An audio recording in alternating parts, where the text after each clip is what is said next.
score a direct hit on the United States in less than 24 hours.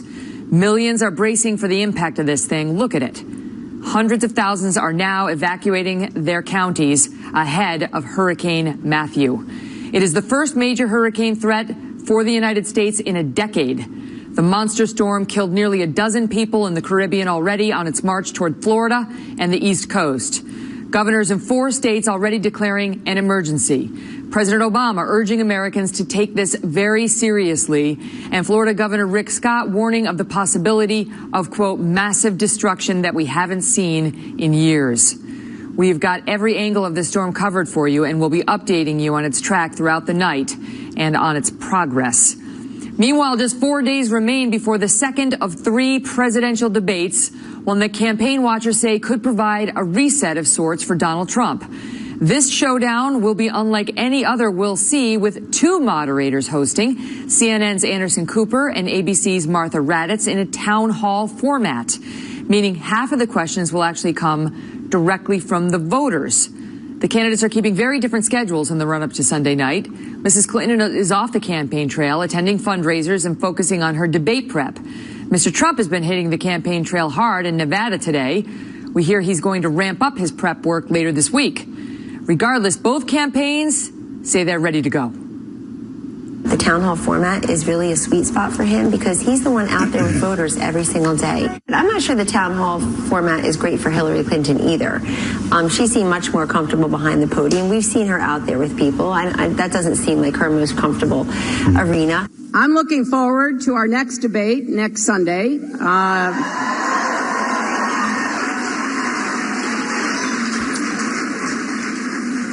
I thought the first one went pretty well.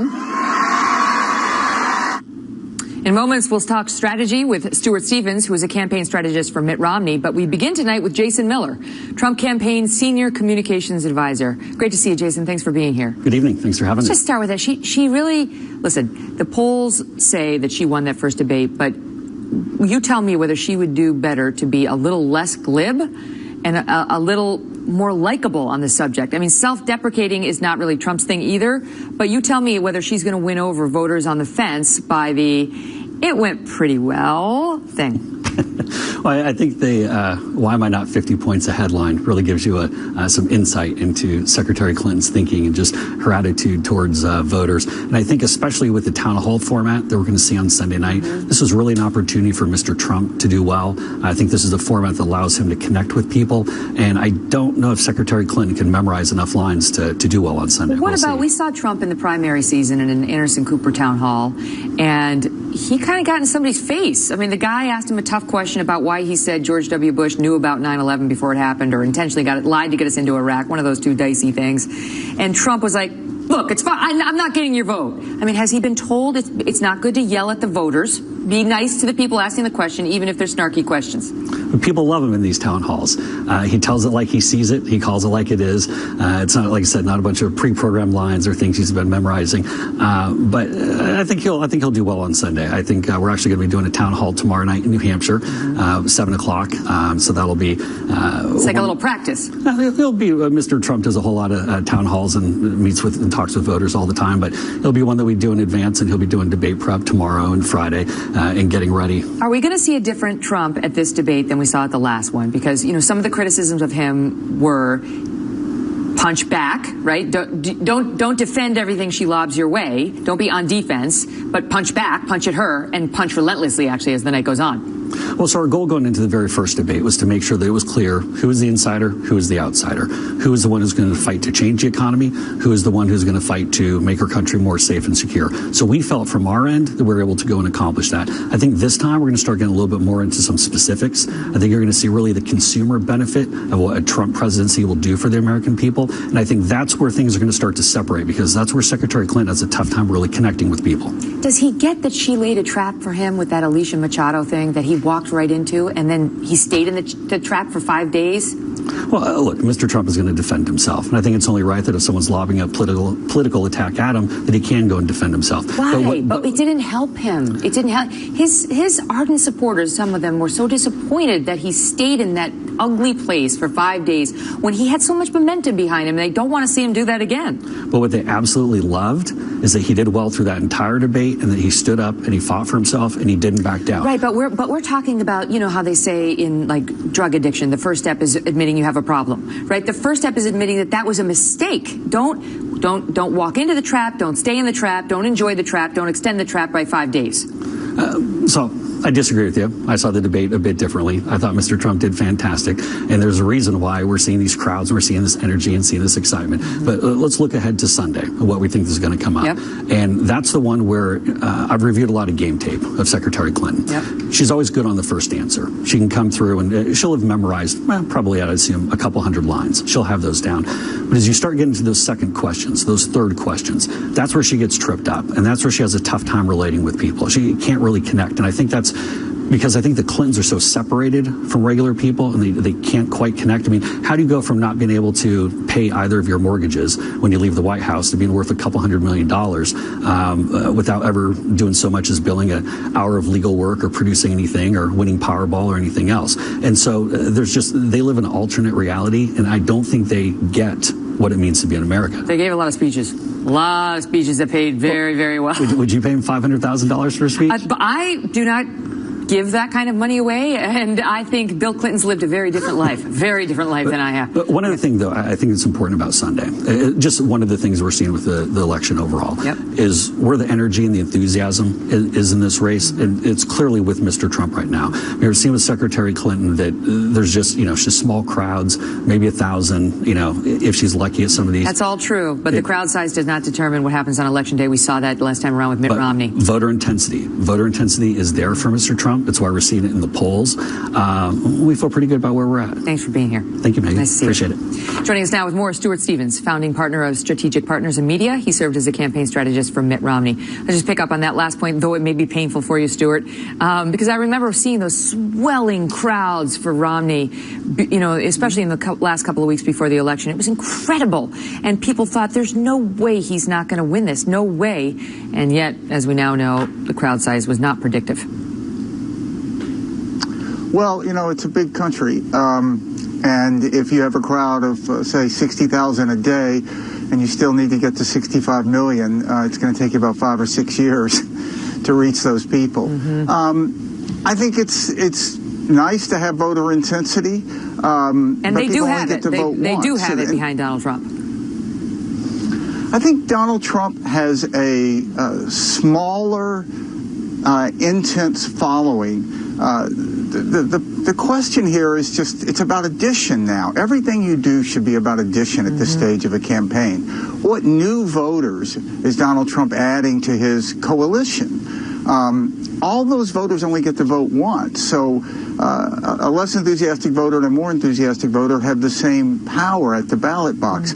So that's really, I think, going to be the challenge on Sunday night. So don't you expect Donald him Trump to go out and actively reach out for more voters? Don't you expect Trump to do that? I mean, don't you expect, given what happened to him in the wake of the first debate, he will change a bit and be maybe a little softer? I mean, he'll hit Hillary harder, but he'll be softer in dealing with the individual questioners at the town hall.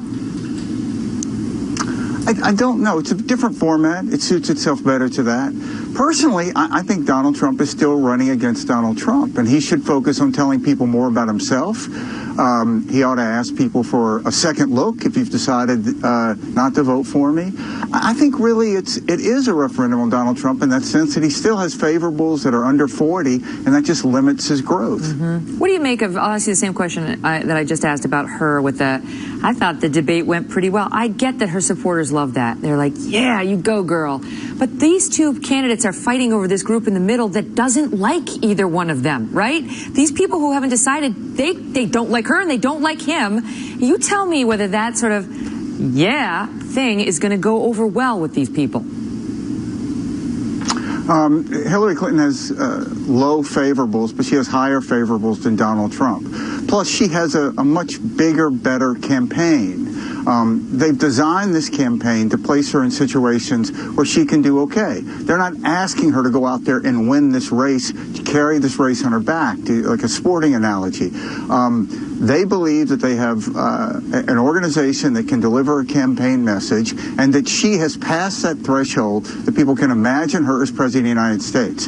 For a lot of voters, Donald Trump has not passed that threshold. There's still a very high number of people who can't imagine Donald Trump being president. And I personally think that that's really what he should try to address on Sunday night. And now they're both in their own version of a presidential protection program. With, you say, they've designed her situation so she's not in a place where she feels uncomfortable or is anything unexpected could come at her, which is why she sat for a half an hour with Mary J. Blige, the singer, which is why she did Entertainment Tonight this evening, which is why we just found out that when she went on the Steve Harvey show, she had every single question given to her in writing in advance, and then she feigned surprise as the questions were asked.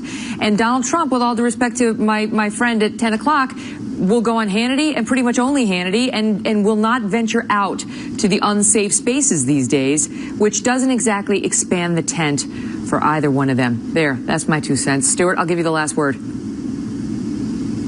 I think that when you saw in the last debate, Hillary Clinton was delivering messages that really resonate with certain audiences. Her comments about African Americans and the legal system, I think the white voters like Hillary Clinton or not like Hillary Clinton, it just doesn't have the resonance it does with African Americans. I think they have a plan. They know what their vote goals are, and they know how to put together these coalitions. Yeah, and we'll see, because the electoral map is looking better and better for her. Stuart, always a pleasure. Breaking tonight, new details from the National Hurricane Center on Matthew. The storm now has sustained winds of over 115 miles an hour. It's tracking straight toward the southeast coast of Florida. Moments ago, we got word that the Fort Lauderdale airport is shutting down completely tomorrow morning. We'll go to our weather center in moments for the very latest predictions. Plus, did the Clinton campaign just make a big political error when it comes to this storm? Yes, even Matthew will be politicized. Chris Stirewalt and Dana Perino are next on what Mrs. Clinton's team just announced and why it could cause them problems in the key swing state of Florida. And then we're getting reports that Obamacare is suddenly facing new and serious trouble from the exact problems that the critics predicted, including right here on this broadcast 2 years ago. We will speak once again with Dr. Ezekiel Emanuel, a key architect of the health care overhaul, about what they told us then and what is happening now. If you talk to somebody who said, well, I don't know, I was watching Fox News and they said this horrible. See for yourself what the choices are, then make up your own mind. Extreme weather alert for you tonight as we track a deadly storm that could soon impact an estimated 15 million Americans. We're getting new pictures of the devastation from the Category 4 hurricane. Matthew is its name, in Haiti, where the UN has declared the worst humanitarian crisis since that 2010 earthquake that left more than 200,000 dead. Look at this. Look at that. We just got word that the Fort Lauderdale airport in Florida is shutting down at 10:30 tomorrow morning. Gas stations in parts of the state are running out of fuel, and grocery aisles are already being cleared out as residents deal with mandatory evacuation orders. Regardless if there's a direct hit or not, the impacts will be devastating.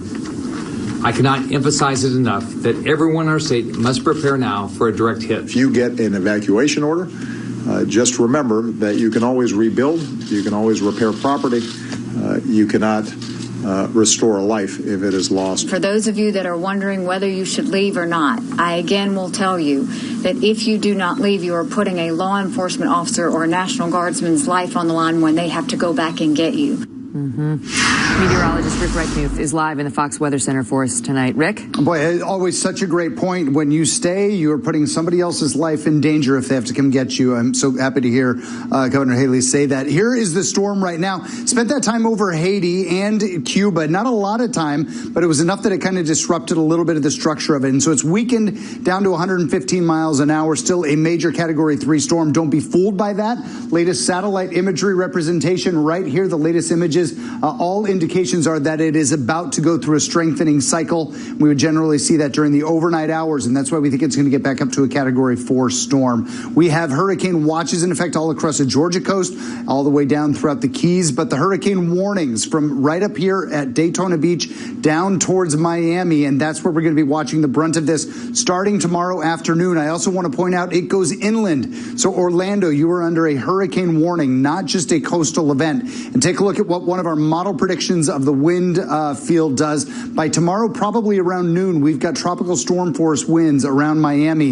And then take a look at this, Megan, during tomorrow night, right around this time, potentially major hurricane winds right on shore here. And it tracks right along the coast all night tomorrow night, all throughout the day on Friday. The entire eastern coast of Florida looking to be pummeled by potentially a major hurricane starting tomorrow night. We'll make sure that we are live on the air and covering that for everyone there. Rick, thank you. You bet. Well, it's political season, so you know that even before this storm makes landfall, it's already impacting this presidential race. Team Clinton decided this was a good time to make a big advertising buy on the Weather Channel in a series of major Florida markets, right? And some critics are questioning whether this move could actually end up angering some of the voters she's trying to reach. Joining me now, the new co-hosts of Perino and Steyerwalt. I'll tell you what. Do I have it right, Chris? Oh, it's so beautiful. It sounds so good to hear. I'll tell you what. Chris Steyerwalt, who's also our Fox News digital politics editor, and Dana Perino, former White House press secretary under President George W. Bush and co-host of The Five. You have too many titles. You're going to have to choose which ones you want. I don't have the time. Well, that other show's just temporary, so that will go away soon. Okay, well, let's live just with that other show title for now. Okay. I'm going to start with you, Dana, because you're here live in the set.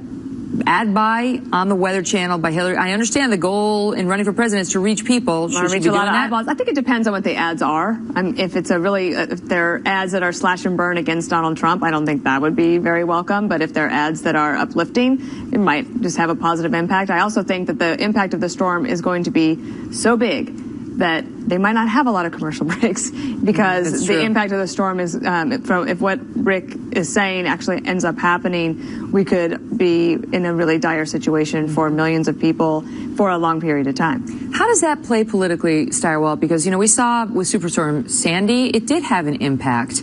And, you could argue it had an impact all the way to 2016 and cost Chris Christie a lot of Republican voters because he was hugging Barack Obama on the boardwalk, but he denies the hug. But they were exchanging little fuzzy animals that President Obama got him on the boardwalk. I keep saying to Governor Christie, because he's like, there was no hug, and I keep saying, don't make me show the video of him winning you that little fuzzy bear. Okay, but anyway, how does that play, Chris? Well, President Obama played it well. He took good advantage of that. Not only did he demonstrate bipartisanship by getting Chris Christie to accept his Care Bear, but he also was able to blame global warming. He even stayed on, brought his actual message points from the campaign into it. Meantime, Mitt Romney couldn't even get in the state. He couldn't get around. Christie told him to stay away, which is probably right, because what is Mitt Romney going to do other than stand around and have nice hair? It blows nicely as the breeze is coming in. Right, it's blowing as the breeze is coming in, but he ain't going to be able to do anything. So that's where running against an incumbent makes it harder, because Obama could go there, he could push his message about global warming and do other things. Here.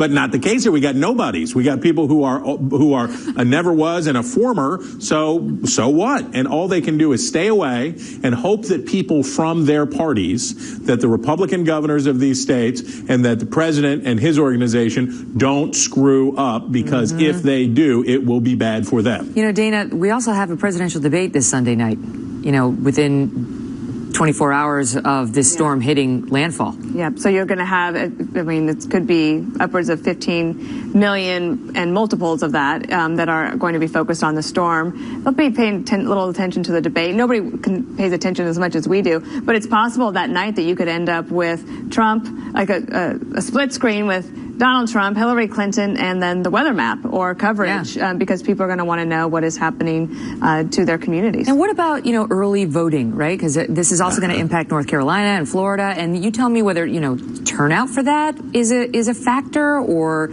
is this going to depress any of that or change any of that? Well, I have to say, if I could defer to my co-host, who I believe is working on a data dive. I'll tell you what, you may. Steyerwalt, that is your cue. See how well they work together?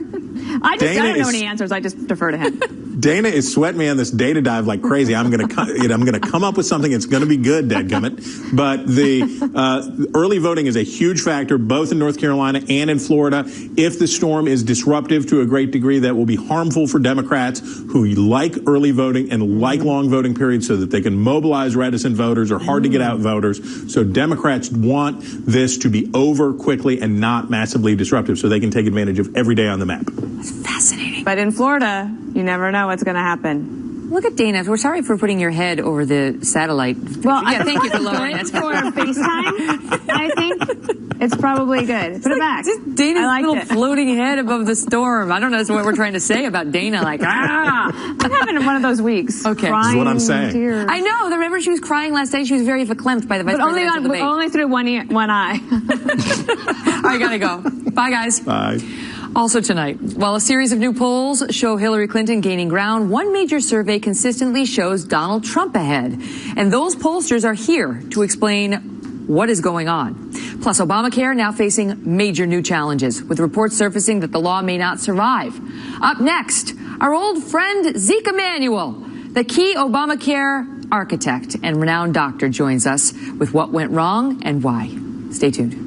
While good, affordable health care might seem like a fanged threat to the freedom of the American people on Fox News, it turns out it's working pretty well in the real world. 15 minutes. Fox News headlines 24/7, channel 115. Fox Extreme Weather Alert for you now. The U.S. military is sending hundreds of U.S. troops to evacuate to hurricane-battered Haiti, I'm told tonight, as we're getting reports of a rising death toll in that country. At least 26 people dead. You're seeing the latest track of the storm heading straight for Florida. And for the East Coast, nearly 2 million people have been urged to evacuate from their areas, and local reporters on the ground say a lot of people are planning to stay. Stay tuned for more updates throughout the evening. Well, Obamacare has suddenly exploded back into the headlines these days after mostly sitting on the bench as an issue in 2016. It started again when President Bill Clinton called the law crazy on Monday, drawing attention to some major challenges now facing the president's signature health care law. Fox News was among those questioning for years whether Obamacare was viable long-term, based on some well-documented concerns from economists and some health insurance officials. And time again, some critics of the law, Fox News Channel included, were called out by the president himself. Watch. We knew going into the debate that it would be subject to distortions. It was subject to some misleading information. We're going to need everybody out there to make sure, get the right information. Don't just read a blog or, some commentary from some pundit that has a political agenda. Don't let people confuse you. Don't let them run the okey doke on you. Don't be bamboozled. If you talk to somebody who said, well, I don't know, I was watching Fox News and they said this horrible, see for yourself what the choices are, then make up your own mind. While good, affordable health care might seem like a fanged threat to the freedom of the American people on Fox News, it turns out it's working pretty well in the real world. Tonight, we have one of the key architects of Obamacare, Dr. Ezekiel Emanuel, who joins us tonight. I last spoke with him more than 2 years ago. We'll show you some of that in a minute. But first, we turn to Trace Gallagher for the latest live from our West Coast newsroom. Trace? Megan, one of the nation's largest insurers, Aetna, pretty much summed it up by saying that, quote, policyholders are turning out to be sicker and costlier than expected. And unless you have a balanced risk pool, meaning more younger and healthier people, it's impossible to provide affordable, high quality health care. So after losing $433 million over the past 2 years, starting in 2017, Aetna will stop selling Obamacare in 11 of the 15 states it now serves. United Healthcare, the the nation's largest insurer, says it lost $1 billion over the past 2 years, and in 2017, it too will exit most health care exchanges. As a result, consumers in a third of the country will soon have only 1 or 2 insurance companies to pick from, and the lack of competition means big-time rate increases. For example, in Tennessee, Blue Cross Blue Shield is raising rates 62% in 2017. In Kentucky, Golden Rule Insurance is boosting rates 47%. In Iowa, Wellmark is upping premiums 42%, and the list goes on. The government is also hemorrhaging money, so if you're not getting hit with higher premiums, your tax dollars are certainly getting tapped. Many Republicans say they're still trying to repeal Obamacare, but now Democrats are also voicing concerns, the most famous being the former president. Watch. So you've got this crazy system where all of a sudden 25 million more people have health care, and then the people are out there busting it sometimes 60 hours a week, wind up with their premiums doubled and their coverage cut in half. It's the craziest thing in the world. Others think the way to cure what Clinton called the crazy system is to add the public option, an insurance plan offered by the government, you know, kind of like the VA. And remember in 2009 when President Obama was giving his health care speech to a joint session of Congress, and when he said the Affordable Care Act would not cover illegal immigrants? South Carolina Congressman Joe Wilson shouted, "You lie." Well, now California is negotiating with the federal government to have Obamacare cover illegal immigrants. Megan. Well, our next guest is known as a key architect of Obamacare, and we asked him about these kinds of problems when he visited the show back in the winter of 2013. Don't you agree the system is going to collapse unless we get those young people to sign up? And the president has given you a plan that will cover everyone. So if your employer decides he can't cover you or won't cover you, you have a safety net where you can get insurance. Is the exchange going to be a stable way to buy insurance without it going into a death spiral because we don't have enough people in it? Right. That's the key question. Right. And the answer to that question is yes. Going forward, it's going to be a stable place to buy insurance. Joining me now, Vice Provost for Global Initiatives and Medical Ethics and Health Policy Department Chair at the University of Pennsylvania, Dr. Ezekiel Emanuel. Doctor, great to see you again. Thank you for being here. So let's just start with that. Nice to be here. Stable market. Obviously, it is not with this mass exodus of insurance companies, the decrease in competition, the enormous hikes in premiums in so many states and counties. Were you wrong? Megan, your reporter did a very nice job of cherry-picking only the most extreme. They don't raise premiums across the board. Some have gone up higher than others, but 50+%. The premium hikes are because they came in, they did miscalibrate the market, they were trying to get market share, and it is a correction. And you know, it is a problem that we do need to address. There's no doubt it needs to be addressed, but it's not across the board. And on average, we do not have higher than 15% increases in the premiums, and it's going to be a one-time increase to reflect the on-average business doesn't help the person. Hold on, but the on-average person doesn't help the person in Arizona County who's got a 51% hike in their premiums, the people in Tennessee who have a 62% hike in their premiums. Again, Megan, what you're identifying is one product. There are many other products to choose from in those places. So in many of these places, they only have one insurer, one plan to choose from, and one insurance company. You can cherry pick, but it's not the average, and it's not what affects the majority of people. But the average doesn't mean anything to the person who is affected by the high costs and by the single insurer. The second thing is Republicans bear some of the responsibility for this. Remember, Marco Rubio eliminated some of the risk adjustment that actually buffered and helped the insurance companies in this situation. Okay, but he that's took about it out the of blame. the budget. That's and about that blame. is a I'm just talking about today. Problem. Okay, so there's plenty of blame to go around, but I'm talking about the situation. No, it's not plenty of blame. It's Republicans. Today. It's Republicans. You are the architect of the law, sir. Okay, so let's just start with you. When I get Marco Rubio here, we'll talk to him. You're the architect. No, Megan, you said that it was going to be stable, and what we're hearing today from the chief executive of the National Association of Health Underwriters is, in many states, the individual market is in a shambles. Shambles, not stable. Megan, you're going to let me finish? You're going to let me finish? Okay. One of the things we built into the law was various ways of providing risk corridors and risk adjustment so that insurers would be protected against getting too many sick people, which is the heart of the problem. Yep. Marco Rubio in the Senate took that away and destabilize the market. When I told you 2 years ago it was going to be a stable market, those risk protections were in place, and the Republicans took it away. Okay. But so I might tell you. So it's Marco Rubio and the Republicans. But let me ask you, because they bear a major responsibility. Are there things we can do? Megan, we let me talked just about finish. the fact that there was a risk. We talked about the fact that there was a real risk that the young people would not sign up, that they'd rather pay the penalty.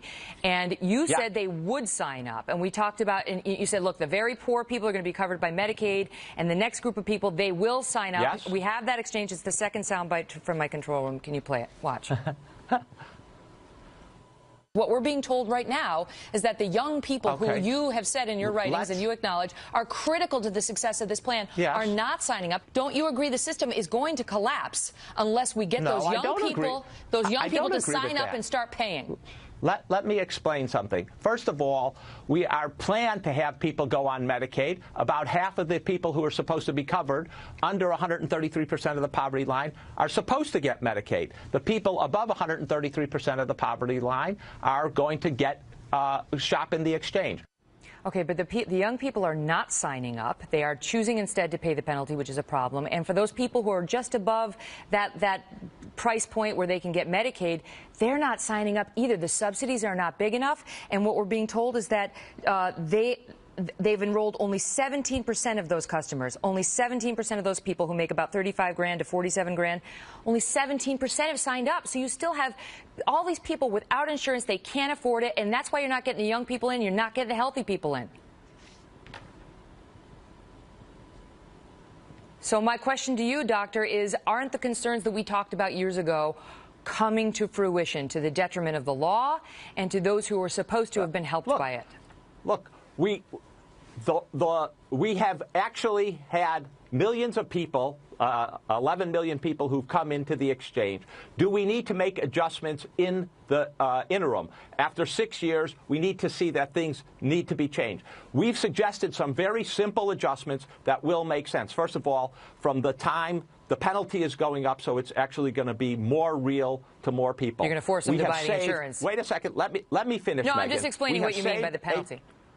We have saved a tremendous amount of money, actually, contrary to what your person said. The federal government has actually been saving, is projected to save between 2014 and 2019 about $1.5 trillion on lower spending. We could deploy some of that money to increase the subsidies and to make them more generous. We could make some adjustments and increase the penalty and take it more seriously for people. These are not major shocks to the system. These are minor adjustments to a system that to the Obamacare that will make it more viable. I mean, the major I would say the most important thing, back, after 2010, the most important thing is to put those risk corridors back in that Marco Rubio took out. That would actually stabilize things for insurance You say that 11 million people have signed up. You were just on this show a couple years ago saying 34 million people. 34 million people will get coverage. Now it's down to 11. Well, 11. No. Get coverage through both Medicaid expansion and the exchanges. Now, what happened? We have over 20 million people. 8 million people already had insurance. And your number that you're throwing out there, they already had insurance that they liked. They got kicked off of those policies and then forced to buy a new one. No, we did not get 8 million people kicked off. You're now saying an untruth. All right. We've got 20 million people who got coverage. And it's not 20. Many more millions, up to 4 million more people would have gotten coverage if places like Texas and Florida and Georgia would have expanded Medicaid as we wanted in the system. All right. Now, it wasn't the 32 we predicted, but it is 24 million, and that's a lot better than the previous system we had. Remember, and the a lot of previous people were system not was insured and did get some coverage. And that's why the American public voted to change it. Let's leave it on that happy note where we have some agreement. And listen, despite all these disagreements that we have, I love having you on. You're smart, you know your stuff, and you're a stand-up guy. But you keep interrupting me, Megan, so I can't explain my point. Because you go on and on. No, I know how to keep you interesting. Trust me, you're in good hands. I just know how to start. Go. Great to see you. Breaking tonight, there are now watches and warnings as far north as North Carolina, and reports that a lot of folks on the ground in Florida are refusing to evacuate. This always happens as Hurricane Matthew marches toward Florida. We'll update you next. Plus, out of 9 major national polls, just one from the LA Times shows Trump beating Clinton in this election. LA Times Washington bureau chief David Lauter is here to explain Why that is, don't miss him.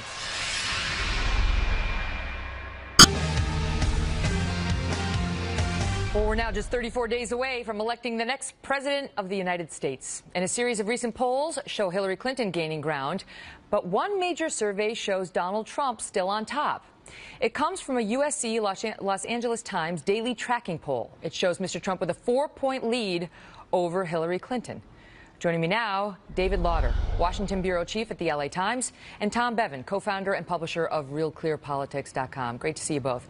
So, David, in this poll, you found 3,000 people, and you just keep tracking samples within that same group. You don't do sort of the random calling that most pollsters do. Why?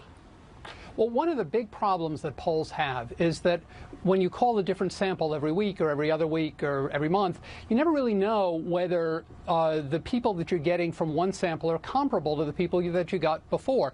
Maybe one week one side is much more enthusiastic than the other. Maybe something's going really well in the news and they really want to talk. So you'll have a surge of people who are Democrats, for example, one week, or Republicans another week, and you'll have a poll that bounces around, and you never really know, is it bouncing around because people are actually changing their minds or because you're just getting different people answering the phone. So in this group of 3,000, were they people who started off Dems or Republicans or undecided?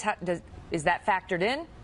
Oh, sure. It's a balanced mix that's weighted to be representative of the population as a whole. So you take this group that you've made representative of the population and you go back to them every week and you ask them the same questions. And that way you can ensure that when there's a change in the poll, it's an actual person changing their mind rather than just a change in who answers the phone. Now, before I get to Tom, I understand this is an experiment of sorts for you, but how confident are you? Because your poll is, of course, an outlier. Well, of course, we don't have a crystal ball, right? So you never really know. But this group that is at USC that's doing the poll with us, they did the same technique 4 years ago. They produced a very accurate poll. They were one of the only polls that got President Obama's re-election margin right. So we think they're doing a good job. They know what they're doing.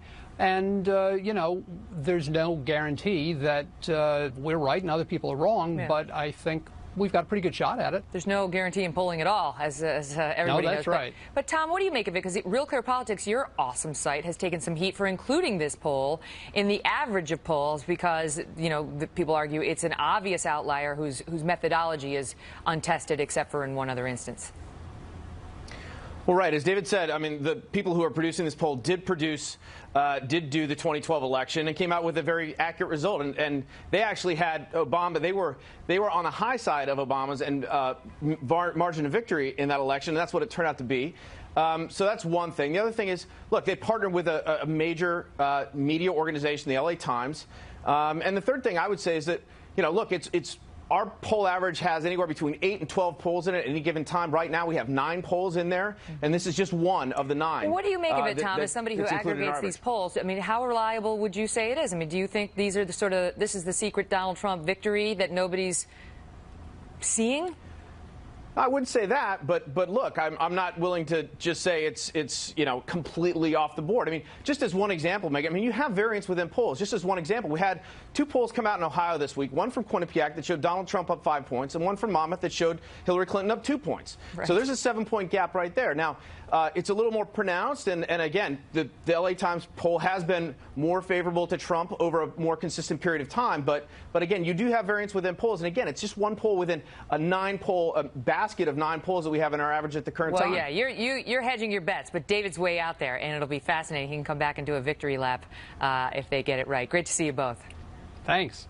Up next, live to South Carolina as Matthew takes aim. Breaking tonight, unprecedented steps underway ahead of what may be a historic hurricane landfall on the United States. Some anxious drivers filling up their tanks, emptying the gas station pumps. And for the first time ever, South Carolina's governor ordering interstate lanes reversed, emptying coastal cities. Correspondent Jonathan Seri live in Charleston, South Carolina for us tonight, where residents are bracing for the storm.